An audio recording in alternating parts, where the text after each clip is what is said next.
सहाबी थे हज़रत आसिम बिन साबित रज़ी अल्लाह ताला। जंगे उहद में ना हुजूर के हाथ पे मौत की बैत की। जंगे उहद में बैत की, सोने तेरे नाम पे मरना, डट के लड़े।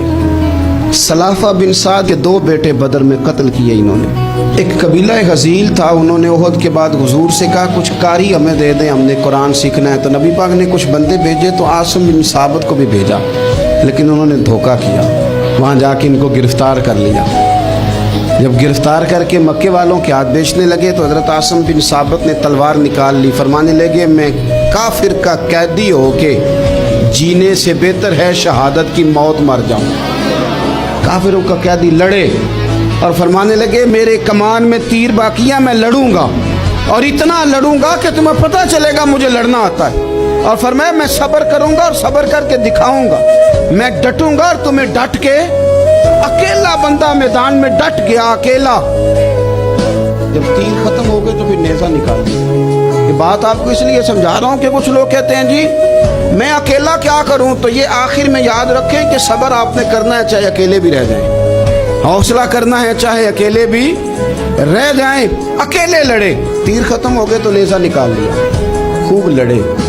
अब उसने कसम खाई थी कि मैंने इनकी खोपड़ी पे माज़अल्लाह खोपड़ी मंगानी है, सर मंगाना है। और ये जो ले जा रहे थे धोखे के साथ, ये भी बेचने ले जा रहे थे। तो जब थक गए ना और चारों जानिब से जिस्म में तीर पे वस्त हो गए तो दुआ मांगी। अकेला बंदा और सब्र का मकाम, दुआ मांगी, कहा अल्लाह मैंने आखिरी दम तक तेरे दीन की हिफाजत की है, अब तू मेरे जिस्म की हिफाजत करना। इनके हथे ना चढ़ गया मेरा जिस्म। हज़रत आसिम बिन साबित रज़ी अल्लाह ताला अन्हु शहीद हो गए।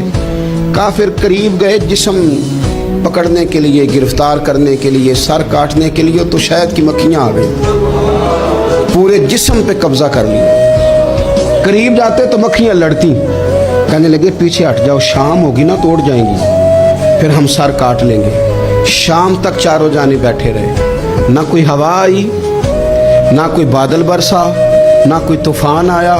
शाम को इन्होंने उठाना था, एक रेला आया पानी का और जनाब आसिम बिन साबित की लाश मुबारक को बहा के ले गया।